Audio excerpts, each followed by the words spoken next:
எல்லோருக்கும் வணக்கம். ஆஹா, இன்ப தேன் வந்து பாயுது காதினிலே அப்படின்ற மாதிரி உங்களுக்கு ஒரு அருமையான நியூஸ் இன்னைக்கு கொண்டு வந்திருக்கேன். அதாவது நிஃப்டி 235 பாயிண்ட் ஏறி இருக்கான். எதுக்காக ஏறினான்? உலக மார்க்கெட்டுகள்ல ஏறி இருக்கு, அதனால நான் ஏறிட்டேன் அப்படின்ற மாதிரி ஏறிட்டான். உலக மார்க்கெட்டுகள் ஏன் ஏறிச்சு அப்படின்னா, அமெரிக்காவுடைய ஃபெட் மீட்டிங் நேற்று முடிஞ்சிருச்சு. அதில் அவங்க என்ன பண்ணியிருக்காங்கன்னா, அவங்களுடைய ரேட்டை எதுவுமே அன்சேஞ்ச் பண்ணல. பட் இருந்தாலும் இந்த வருஷத்துல சில ரேட் கட்டுகள் இருக்கலாம் அப்படிங்கிறாங்க.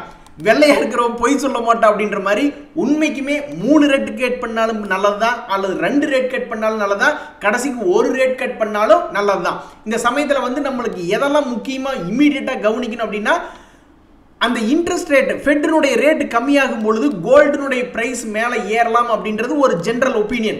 அப்போ கோல்டு பிரைஸ் மேலே ஏறும் பொழுது எந்த ஷேர்லாம் கவனிக்கணும்? மணப்புரம், முத்தூட் ஃபைனான்ஸ் எல்லாம் கோல்டை வாங்கி வச்சுக்கிட்டு கடன் கொடுக்குறவங்க. அப்போ கோல்டுனுடைய விலை ஏறும் பொழுது இவங்க வட்டிக்கு இன்னும் கொஞ்சம் அதிகமாக, ஒரு பவுனுக்கு 1000 500 அதிகமாக வட்டி கொடுக்கலாம். அப்போ அவங்களுடைய ப்ராஃபிட் மார்ஜின் அப்படின்றது இன்க்ரீஸ் ஆகுது, அவங்களுடைய சேல்ஸ் அப்படின்றது இன்க்ரீஸ் ஆகுது.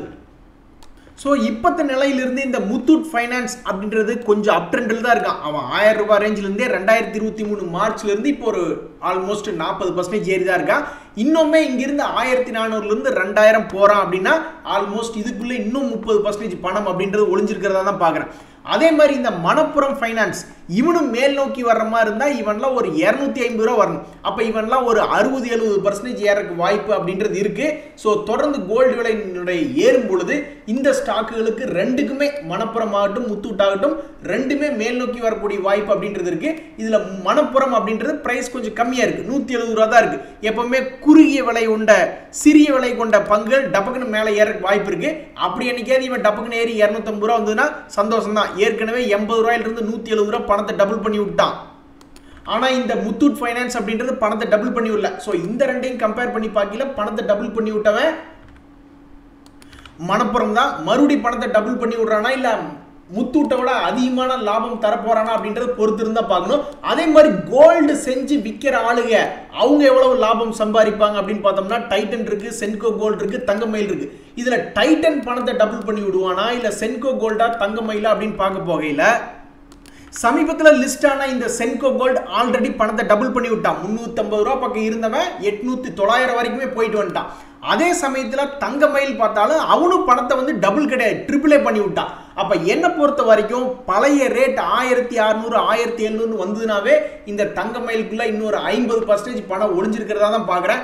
சப்போஸ் இவன் 1100 ரூபாயிலிருந்து மறுபடியும் 700 வந்தாலும் சரி, 500 வந்தாலும் சரி, மறுபடியும் திரும்பி 1500 போகக்கூடிய சக்தி உடையதாக தான் நான் பார்க்குறேன்.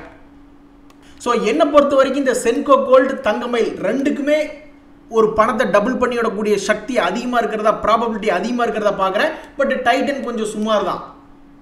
இவன் ஏற்கனவே பணத்தை டபுள் பண்ணி விடலாம் இல்லை, போன வருஷம் 2400 ரூபா ரேஞ்சிலிருந்து மேக்ஸிமம் 3800 ரூபா வரைக்கும் தான் வந்திருக்கான். இருந்தாலும் இது ஒரு பெரிய ஸ்டாக் இந்த அளவுக்கு ஏறினது பெரிய விஷயம் தான். எப்படி பார்த்தாலும் என்னை பொறுத்த வரைக்கும் பெரிய ஸ்டாக் அப்படின்றதுக்காக அதில் ப்ராபபிலிட்டி அப்படின்றது அதிகமாக சொல்லணும்னா கிடையாது. ஏன்னா அவனுடைய ஹிஸ்ட்ரி நிரூபணம் ஆகவில்லை. ஸோ என்னை பொறுத்த வரைக்கும் சென்கோ கோல்டு, தங்கமயிலும் இந்த தங்கம் விலை ஏறும் பொழுது இவனுக்கு கொஞ்சம் உற்சாகம் வரும் அப்படின்றது என்னுடைய நோக்கம். ஸோ மார்க்கெட் கீழே இறங்கி மேல் நோக்கி ஏறக்கூடிய இந்த நேரத்தில் நீங்கள் வாட்ச் லிஸ்ட்டில் நிறைய பங்குகள் வச்சுருப்பீங்க. அது உங்களுக்கு ஏதாவது அட்ராக்டிவாக இருக்கலாம். அதே மாதிரி சில பேர் புரோக்கரேஜ்கள் என்ன சொல்கிறாங்க அப்படின்ற மாதிரியான கூட பார்த்து வாங்குறவங்க இருப்பாங்க. அப்படி ஒரு தகவல் தான் ஷேர் மார்க்கெட்டை 2-3 நாளாக வைப் பண்ணிக்கிட்டு இருக்கு. அதாவது ஜெஃப்ரீஸ் அப்படின்றவங்க ஒரு சொல்லிக்கொள்ளும்படியான இந்தியாவில் ஒரு இன்வெஸ்ட்மெண்ட் புரோக்கர், இவங்க ஒரு குளோபல் புரோக்கரேஜ் ஹவுஸ் கூட. இவங்க சமீபத்தில் ஒரு நியூஸ் வெளியிட்டாங்க. அதாவது 11 ஸ்டாக் அடுத்த 5 வருஷத்துல ஓரளவுக்கு லாபம் தரக்கூடிய பங்குகள் அப்படின்னு அவங்க கணிச்சு விட்டுருந்தாங்க. அதை பார்த்து நான் என்ன பண்ணியிருந்தேன், லிஸ்ட் பண்ணியிருந்தேன். அப்படி லிஸ்ட் பண்ணும் பொழுது கரண்ட் மார்க்கெட் பிரைஸுக்கும் அவங்க சொல்ற டார்கெட்டுக்கும் கணக்குப்படி பார்த்தோம்னா, இந்த ஏம்பர் என்டர்பிரைஸ் அப்படின்ற கம்பெனியெல்லாம் 200% ஏறக்கூடிய, அதாவது 2 மடங்கு பணம் அதிகமாகக்கூடிய வாய்ப்பு அப்படின்ற மாதிரிலாம் இருக்கு. இந்த மாதிரி கணக்கு பண்ணி பார்க்கல ஒவ்வொரு ஷேர்லையும் 10,000 போட்டோம்னா ஆல்மோஸ்ட் 1,10,000 ரூபா தேவைப்படுது. அது இவங்க சொல்ற கணக்குக்கு இந்த டார்கெட் 5 வருஷத்துக்குள்ள வந்துச்சுன்னா மேபி 2,66,000 ரூபாய் மாற வாய்ப்பு இருக்கு. ஆனாலும் இதுல ஒரு பிரச்சனை என்னன்னா, இவங்க சொல்றது நடந்துச்சா இல்லையா, உண்மையா பொய்யா அப்படின்னு தெரிஞ்சுக்கிறதுக்கு 5 வருஷம் உட்காந்துக்கிட்டு இருக்கணும். ஆனால் இதில் சில விஷயங்கள் இருக்குது. சமீபத்தில் கூட ஒரு நண்பர் வந்து புரோக்கரேஜ் ஹவுஸில் சொன்ன சில பங்குகள் அப்படின்னு சொல்லிட்டு ஒரு கமெண்ட் ஒன்று போட்டிருந்தார்.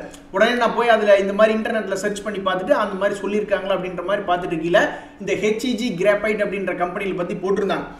அப்போ வந்து நான் வந்து சரி ஓகே ஹெச்இஜி எடுத்து பார்த்தா என்ன ஆகும் அப்படின்ற மாதிரி எடுத்து பார்த்தா இப்போதைக்கு ஒரு 11% லாபம் கொடுத்துட்டான் தான். ஸோ ஒருத்தர் சொல்றது நடக்குதா இல்லையா அப்படின்றது நம்ம தெரிஞ்சுக்கிறதுக்கு அந்த காலம் அப்படின்ற செலவு பண்ணு. இது ஆல்மோஸ்ட் ஒரு மாதம் ஆயிடுச்சுன்னு தான் நான் நினைக்கிறேன் இந்த 10% மேலே வர்றதுக்கு. இன்னும் இது எவ்வளோ தூரம் மேலே போகுன்னு தெரியல. அது மாதிரி இந்த ஜெஃப்ரீஸ் அப்படின்ற சொல்றது நடக்குதா இல்லையா அப்படின்றத நம்ம தெரிஞ்சுக்கிறதுக்கு 5 வருஷம் கழிச்சு தான் தெரியும். ஒருவேளை அவங்க சொல்றபடி 5 வருஷத்துல நடந்துருச்சு உண்மைக்கு அப்படின்னாவே 1 லட்சம் அப்படின்றது 2.5 லட்சமா ஆகும். ஆனால் எனக்கு தெரிஞ்சு யாருனாலும் இப்படி 5 வருஷம் பொறுமையாக உட்காந்துருக்கணும், அது ஒன்று. ரெண்டாவது கேள்வி வந்து உண்மையிலேயே இது வருமா? நாளைக்கே வந்து இந்த கம்பெனி ஏதாவது லாபம் குறைவாக பண்ணுது, ஏதாவது ஒன்று பண்ணுது வச்சுங்களேன், உடனே இவங்க வந்து இவங்களுடைய ரேட்டிங்கை ரிவைஸ் பண்ணுவாங்க. ரிவைஸ் பண்ணும்போது பை அப்படின்ற ரேட்டிங்கை செல்லுன்னு மாற்றி விட்ருவாங்க. அதெல்லாம் நம்ம உட்காந்து பார்த்துக்கிட்டு இருக்குமா? ஸோ அந்த மாதிரி பல ப்ராக்டிக்கல் இருக்குது. ஒரே ஒரு விஷயம் என்னன்னா, இந்த பங்குகள்லாம் நம்மளுடைய போர்ட்ஃபோலியோவில் இருந்ததுன்னா கொஞ்சம் சந்தோஷப்பட்டுக்கலாம். சே பரவாயில்ல, ஒரு 5 வருஷம் கழிச்சு டபுள் ஆகிறதுக்கு வாய்ப்பு இருக்குது அப்படின்ட்டு. இப்போ 2-3 நாளாக ஷேர் மார்க்கெட் ஏறி இறங்குறத பார்க்கும்பொழுது உங்களுக்கு மனசில் என்ன நண்பர்களே தோணுது? எனக்கு என்ன தோணுதுன்னா, நம்ம லாங் டேர்ம் இன்வெஸ்டிங் அப்படின்றத நம்ம விட்டுறக்கூடாது. நம்ம ட்ரேடிங் பண்ண போகிறோம், அது பண்ண போகிறோம், இது பண்ண போகிறோம் அப்படின்ற பொழுது நம்ம அழிஞ்சு போயிடுவோம். முக்கியமாக ஏன் அதை பண்ணக்கூடாது அப்படின்னா, ஒரே மனுஷனால எல்லா வேலையும் பண்ண முடியாது. நீங்கள் ஏற்கனவே ஒரு டொமைனில் நல்லா கான்சன்ட்ரேட் பண்ணி நல்லா வேலை பார்த்துக்கிட்டு இருப்பீங்க, மேனேஜர் உங்களை பாராட்டிட்டு இருப்பார். திடீர்னு அதை விட்டுவிட்டு நீங்கள் இன்ட்ராடே அப்படி இப்படின்லாம் போனீங்கன்னா உங்களுடைய கான்சன்ட்ரேஷன் மிஸ் ஆகிறதுக்கு வாய்ப்பு இருக்குது. அதுவும் இல்லாமல் உங்ககிட்ட பணம் அப்படின்றது ரொம்ப கம்மி தான். ஒரு 50 லட்சம் இருக்குது அல்லது 1 கோடி இருக்குன்னா கூட சரி ஓகே, ஷேர் மார்க்கெட் பற்றி நல்லா கற்றுக்கிட்டு அதில் இறங்குறதுல தப்பு கிடையாது. நம்ம வச்சிருக்கிறதே ஒரு 50,000, 5 லட்சம், 2 லட்சம் அப்படிங்கும் பொழுது நம்மளோட இன்வெஸ்ட்மெண்ட் லெஸ். அதுக்கு நம்ம என்ன பெருசாக ரிட்டர்ன் எடுத்துட முடியும்? அதனால் என்னை பொறுத்த வரைக்கும் மற்ற காரியங்களை விட்டுவிட்டு இந்த மாதிரி ட்ரேடிங் அப்படி இப்படின்னு போகிறத விட லாங் டேர்ம் இன்வெஸ்ட்மெண்ட்டில் தான் தொடர்ந்து இன்வெஸ்ட்மெண்ட் பண்ணிக்கிட்டே இருந்தோம்னா நம்மளுக்கு ஒரு 5 வருஷம் 10 வருஷம் கழிச்சு பார்க்கும்பொழுது ஆல்மோஸ்ட் வருஷத்துக்கு 15% லாபம் கிடைக்கக்கூடிய வாய்ப்பு அப்படின்றது இருக்கு. இந்த ஜெஃப்ரீஸ் கூட சொல்றாங்க பாருங்க, வாங்கி வச்சுக்கிட்டு 5 வருஷம் கழிச்சு பார்த்தோம்னா 200% லாபம் வருதுன்னா அப்போ அது வருஷத்துக்கு 20-25% மேலே போகுது. அதை விடவா நம்ம போய் இன்டர்டேல கொஞ்சம் எடுத்துகிட்டு போகிறோம் அப்படின்றது எனக்கு தெரியல. அது ஒவ்வொருத்தருடைய கெப்பாசிட்டி பொறுத்துது. நண்பர்களே, இன்னொரு முக்கியமான விஷயம், இன்னைக்கு நான் மீடியாக்களை பார்த்துட்டு இருக்கும்போது திடீர்னு பராக் மில்க் பற்றி எல்லாம் டிஸ்கஸ் பண்ணிக்கிட்டு இருக்காங்க. இந்த பராக் மில்க் மேலே ஏறி வந்ததுன்னா சந்தோஷம்தான். ஏற்கனவே ஒரு முறை ராக்கெட் மாதிரி கீழே நல்ல லோ ரேட்லேருந்து 100 ரூபாயிலிருந்து அவன் பாட்டுக்கு ஜம்முன்னு வந்துட்டான் 257. அதுக்கப்புறமும் இப்போ வந்து ஒரு சப்போர்ட் ரேட்டில் தான் ட்ரேட் ஆகிட்டு இருக்கான். இந்த 200 ரூபாயிலிருந்து என்னைக்காவது ஒருக்கா 288ன்னு வந்துட்டான்னா ரொம்ப சந்தோஷம்தான். இப்போ நான் போய் என் போர்ட்ஃபோலியோ எடுத்து பார்த்தா நான் என்னமோ போய் வாண்டடாக போய் நிறைய ஷேரில் சிக்கிக்கிட்ட மாதிரியே எனக்கு ஃபீல் ஆகுது. பட் எனிவே, மார்க்கெட் திரும்பி மேலே வரும்பொழுது கண்டிப்பாக ஒரு நல்ல பங்காக இருந்தால் மறுபடியும் மேலே ஏறி லாபத்துக்கே வந்துடுவான். போன மாதம் மார்க்கெட் நல்லா இருந்தப்போலாம் வந்து ஒரே ஷேரில் 20%, 40%லாம் எனக்கு லாபம் கிடைச்சிது. அப்போ சந்தோஷமாக தானே இருந்துச்சு. ஸோ ஷேர் மார்க்கெட் மேலே ஏறும் இறங்கும், மேலே ஏறி இறங்கும். சில ஷேரில் லாக் ஆகியிருந்தோம்னா அந்த ஷேருக்கு சக்தி இருந்ததுன்னா ஒரு -20% கூட நம்ம இருப்போம். ஆனால் திரும்பி மேலே வந்து +20ன்னு கொடுக்கறதுக்கு வாய்ப்புகள் ரொம்ப அதிகம். அடேங்கப்பா, ஷேர் மார்க்கெட்டையே ஷாக் பண்ணி விட்டுட்டான் இந்த கேஸ்ட்ரால் வந்து இப்போ நீங்கள் பார்த்தீங்கன்னா 193 ரூபா இருக்கான். ஆனால் ஒரு காலம்னா ரொம்பவும் அதிகமாக இல்லை, போன வருஷம் இந்நேரம் வெறும் 100 ரூபாய்க்கு ட்ரேட் ஆகிட்டு இருந்த பங்கு தான். அப்பவும் இதே மாதிரி தான் டிவிடெண்ட் கொடுத்துட்டு இருந்தான். இப்போ போய் பார்த்தோம்னா இப்பவும் அதே மாதிரி தான் டிவிடெண்ட் கொடுத்து அசத்தி இருக்கா. இன்னைக்கு தேதியில் ரெக்கார்ட் டேட்டில் வச்சிருந்தாக்கா 4 ரூபா 50 பைசா டிவிடெண்ட் அப்படின்றது கொடுக்குறான். அது மேபி இப்போ நம்மளுக்கு பெருசாக டிவிடெண்ட் தெரியாது. பட் அது 100 ரூபாய்க்கு வாங்கி யாராவது இன்னும் வச்சிருந்தாங்கன்னா அவங்களுக்கு இது ஒரு அருமையான டிவிடெண்ட். பதஞ்சலி அப்படின்ற கம்பெனியும் 6 ரூபாய் நீ டிவிடெண்ட் கொடுத்துருக்கான். இந்த ஜொமேட்டோ ஷேருக்கு வந்து வாழ்வு பார்த்தீங்களா, நம்ம ஜெஃப்ரீஸ் கூட டிஸ்கஸ் பண்ணியிருக்காங்க. இந்த ஷேர்லாம் 400 ரூபா போகணும். ஒரு காலத்தில் 40 ரூபா இருந்தான், இன்னும் 5 வருஷம் கழிச்சு 400 ரூபா போகிறக்கு வாய்ப்பு இருக்குது அப்படின்னு சொல்லிட்டு இந்த ஜொமேட்டோவை பிடிச்சி டிஸ்கஸ் பண்ணிக்கிட்டு இருக்காங்க. ஸோ எத்தனையோ கம்பெனிகள், ஃபின்டெக் கம்பெனிகள் வந்துச்சு போச்சு. ஆனால் ஜொமேட்டோ அப்படின்றவன் தன்னை நிலையாக நிறுத்திக்கிட்டான். இதுக்கு அவன் சோத்து பிஸ்னஸில் இருக்கிறதான் காரணம் நான் நினைக்கிறேன். இந்த காலத்தில் ஜொமேட்டோ இல்லாத வாழ்க்கையை பெங்களூர் ஆகட்டும், சென்னை ஆகட்டும், மும்பை ஆகட்டும் நினச்சி கூட பார்க்க முடியாத மாதிரி ஆயிடுச்சு. ஆனால் எல்லாம் பிளாஸ்டிக் கழிவு தான் சாப்பாடு போடுறாங்க, இருந்தாலும் எல்லாம் பிளாஸ்டிக் கழிவுகள் தான். என்ன பண்ணுறது, ஒரு நாளைக்கு எப்படி ஒரு டன்னாவது கொண்டு போய் பிளாஸ்டிக்கை டெலிவரி பண்ணாமையாக இருப்பாங்க. ஃபுட்டு டெலிவரி பண்ணுறாங்க, பட் இருந்தாலும் ஃபுட்டு கூட பிளாஸ்டிக் தான் டெலிவரி பண்ணுறாங்க. நண்பர்களே, இந்த சமயத்தில் வந்து ஏகப்பட்ட ஐபிஓக்கள், கும்பா ஐபிஓக்களாக இருந்தது.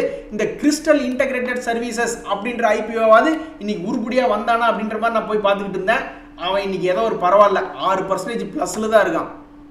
அதாவது ஒரு சந்தோஷம் அப்படின்னு இருக்கும் பொழுது பக்கத்துலேயே ஒரு துக்கத்தையும் கொண்டு வந்து ஆண்டவன் வச்சிடறான். என்ன பண்றது? இன்னைக்கு மார்க்கெட் நீங்க பார்க்கும்போது ஒரே வா 222 பாயிண்ட் அருமையான நம்பரா இருக்கே, நம்ம சந்தோஷப்படக்கூடிய இதே நேரத்தில் இந்த எஸ்பிஐனுடைய தகவல் ஏதோ வருது, அது எந்த டைம் எனக்கு தெரியல. ஸோ அது எப்படி வரும்னு நம்மளுக்கு தெரியல. அதனுடைய இம்பேக்ட் நாளைக்கு மார்க்கெட்டில் இருக்கிறதுக்கு வாய்ப்புண்டு. ஸோ நான் ரொம்ப ஆவலோட எதிர்பார்த்துட்டு இருக்கேன் இந்த தகவலில் ஏதாவது சிக்குதா சிக்கலையா அப்படின்ட்டு. சிக்கலினா கொஞ்சம் சந்தோஷம்தான், மார்க்கெட்டுக்கு எந்த தொந்தரவும் இல்லை. நண்பர்களே, ஷேர் மார்க்கெட் இன்னைக்கு நார்மலாக பிஹேவ் பண்ணுது அப்படின்றதுக்கு ஒரு ஆதாரம் என்னன்னா, இந்த ஆர்வினல் அப்படின்ற ஷேர் வந்து 3% பிளஸ்ல ஏறி இருக்கா. 167 கோடி ஆர்டர் கிடைச்சிருக்கு அப்படின்ற நியூஸ் வந்தும் பிளஸ்ல ட்ரேட் ஆகிட்டு இருக்கான். போன வாரங்களெல்லாம் நியூஸ் வந்தும் கீழே போய் ட்ரேட் ஆகிட்டு இருந்தா. ஸோ ஷேர் மார்க்கெட் இன்னைக்கு ஓரளவுக்கு நார்மலாக வந்திருக்கு. கிராம்ப்டன் கிரீவ்ஸ் அப்படின்ற கம்பெனிக்கு இன்னைக்கு ஏதோ ஒரு பார்த்துக்கிட்டு இருந்தேன் ரொம்ப கம்மியான ஆர்டர் அப்படின்ட்டு. பட் டோட்டலாக பார்க்கும்பொழுது 65 கோடி மதிப்பிலான ஆர்டர் வந்திருக்கு. இவனு கொஞ்சம் மேல் நோக்கி ஏறிட்டு இருக்கான். இந்த சுஸ்லான் ஷேரும் ரொம்ப நாளுக்கு அப்புறம் நியூஸ் வந்திருக்கு, அதை பேஸ் பண்ணி இன்னைக்கு பிளஸ்ல ட்ரேட் ஆகிட்டு இருக்கான். ஓ, அப்பர் ஃப்ரீஸே ஆயிட்டானா? ஓகே, இப்போ 38 ரூபா இருக்கான். இருந்தாலும் இதில் ஒரு சோக கதை இருக்கு. ஏற்கனவே ஒரு முறை 50 ரூபா போனவன் இப்போ 38 ரூபாயில் ட்ரேட் ஆகிட்டு இருக்கான். இப்போதான் இந்த சமயத்தில் டார்வஸ் பாக்ஸ் அப்படின்ற ஒரு கொள்கை இருக்கு. இதுக்கு முன்னாடி எப்பாவது ஒரு இயர் ஹை அப்படின்னு போறான்னு வச்சுங்க, அதுக்கப்புறம் லோ போயிடறான்னு வச்சுங்க, மறுபடியும் வந்து அந்த இயர் ஹையை தாண்டிட்டானா மேல் நோக்கி போறதுக்கு வாய்ப்பு இருக்கு. அப்படித்தான் ஒரு தடவை 45 ரூபாய்க்கு மேலே போய் 50 ரூபா போனான். இப்பவும் அதே மாதிரி ஒரு இயர் ஹை அப்படின்றது இருக்கு. இப்போ ஒரு லோ ஒன்று ஃபார்ம் ஆயிருக்கா. இப்படியே மேல் நோக்கி வந்து 50 ரூபாய் தாண்டினா யாருக்கு தெரியும், இது 100 ரூபா கூட போகலாம். இப்படித்தான் ஒரு காலத்துல என்னாச்சு, இந்த சேம் சுஸ்லான் பங்கே வந்து ஒரு காலத்துல என்ன பண்ணா, இந்த டார்வாஸ் பாக்ஸ் அப்படின்ற கொள்கையின்படி ஒரு முக்கியமான ஹை அப்படின்றத வச்சிருந்தான், 52 வீக் ஹை. அந்த 52 வீக் ஹையை என்னைக்கு தாண்டினானோ 11 ரூபா இருக்கும்போது தாண்டினா 11 ரூபாயிலிருந்து 50 ரூபா வரைக்கும் அவனுக்கு சக்தி கிடைச்சது. ஸோ அப்போ இந்த 50 ரூபாய் என்னைக்காவது ஒரு நாள் இந்த டார்வாஸ் பாக்ஸ், அதாவது இன்னொரு ஒரு வாரத்தில் வந்தா என்ன, 2-3 வாரத்தில் வந்தா என்ன, எப்போ வந்தா தான் என்ன, அப்படி வந்து 50 ரூபாயை மறுபடியும் என்னைக்காவது ஒரு நாள் தாண்டும் பொழுது மேபி 100 ரூபாய்க்கு கனவு காண்கலாம் அப்படின்றது என்னுடைய கருத்து. நண்பர்களே, NHPC ஷேர் யாராவது வச்சிருக்கீங்களா? அதில் ஒரு நியூஸ் வருது, அவங்களுடைய போர்ட் மீட்டிங் 27ஆம் தேதி ஃபண்ட் ரைசிங்காக கூடுது அப்படின்ற மாதிரி படித்தோம். ஸோ இன்னும் 6 நாள் இருக்கு. இந்த 6 நாளையும் ஒரு 10-15% ஏறிச்சுன்னா சந்தோஷமா இருக்கு. இந்த IRB அப்படின்ற ஷேர் இப்போதான் சமீபத்தில் ஒரு லோ ரேட்ல பார்த்துக்கிட்டு இருந்தோம். வாவ், வரே வாவ் அப்படின்ற மாதிரி அவன் பாட்டுக்கு 50 ரூபாயிலிருந்து டபக்குன்னு 58 ரூபா வந்துட்டான். இந்த சமயத்தில் இந்த IRB இன்ஃப்ரா அப்படின்றது இன்னும் எவ்வளவு தூரம் மேலே போவான் அப்படின்றது தெரியல. ஸோ இந்த இடத்துல பெரிய ரேலி தான். 26 ரூபாயிலிருந்து 70 ரூபா வரைக்கும் போனவன் தான் கடைசியில் பார்த்தோம்னா 50 ரூபா வந்தான். 50லேருந்து 58 வந்திருக்கான். மறுபடியும் இங்கிருந்து இன்னும் கொஞ்சம் அப்படியே எப்படியாவது கஷ்டப்பட்டு மேலே ஏறி ஒரு 65 ரூபா அப்படின்னு போயிட்டான்னா பாவம் இந்த ஷேரை வச்சிருக்கிறவங்களுக்கு ஒரு சந்தோஷம் அப்படின்றது வரும். இன்னொரு ஷேர் மார்க்கெட்டில் வந்து நல்லா மேலே போகணும்னா ஏதாவது சொல்லடிப்படணும். இந்த டிமார்ட் அப்படின்ற ஷேர் ரொம்ப வருஷமாவே ஏறல. கடந்த 3-4 வருஷமா எடுத்து பார்த்தீங்கன்னா 2021 சமயத்திலிருந்தே இவன் பெருசா ஏறல. எந்த ஒரு ஷேரும் லாபம் பண்ணிக்கிட்டு இருக்கான்னா அவனுடைய பழைய ஹை என்னைக்காவது ஒரு நாள் வந்து எட்டி பாப்பா அப்படின்றது ஷேர் மார்க்கெட்டில் ஒரு விதியாவே வச்சுக்கலாம். நம்ம அந்த மாதிரி நிறைய ஷேர்ல பார்த்துருக்கோம். இப்போ இந்த டிமார்ட்டுக்கு ஒரு சொல்லடிப்பட்டிருக்கு. CLSA அப்படின்ற ஒரு நிறுவனம், புரோக்கரேஜ் கம்பெனி, அவென்யூ சூப்பர் மார்ட்ஸுக்கு நல்ல ரேட்டிங் அப்படின்றது கொடுத்துருக்காங்க. இதுக்கப்புறமா இவன் உருப்படியாகி பழைய 3 வருடத்துக்கு முன்னாடி ஹையை வந்து தொட்டுச்சுன்னா இந்த ஷேரும் ஒரு 20-30% முதலீட்டாளர்களுக்கு சம்பாரிச்சு கொடுக்குமா இல்லையா அப்படின்ற 2 வருஷம் கழிச்சு தான் தெரியும். இன்றைய தகவலாம் உங்களுக்கு உதவியாதுன்னு எனக்கு சந்தோஷம் தான். ரொம்ப நன்றி, வணக்கம்.